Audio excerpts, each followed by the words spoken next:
ఈ రోజే డౌన్లోడ్ చేయండి. మీ ఫేవరెట్ షోస్ చూడండి. ముక్కు పుడక అమ్మవారు దొరికిన చోటనే రేపు 100 సంవత్సరాల వేడుకను జరిపించుకుంటే బావుంటుందని నేను అభిప్రాయపడుతున్నాను.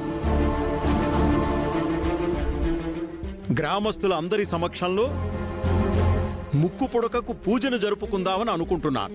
రేపు నేను అమ్మవారిని, ముక్కు పుడకను, తాళపత్రాలను, నా కుటుంబాన్ని పట్టుకునొస్తాను. దొరికిన చోటే భూమి పూజ చేసుకుందాం.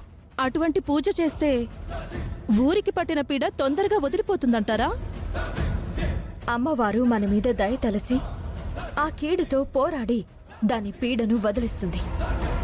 చెప్పు మాయా, ముక్కు పుడకని నువ్వు దక్కించుకోవడానికి నీకొక అవకాశం దొరికింది. ఎలా?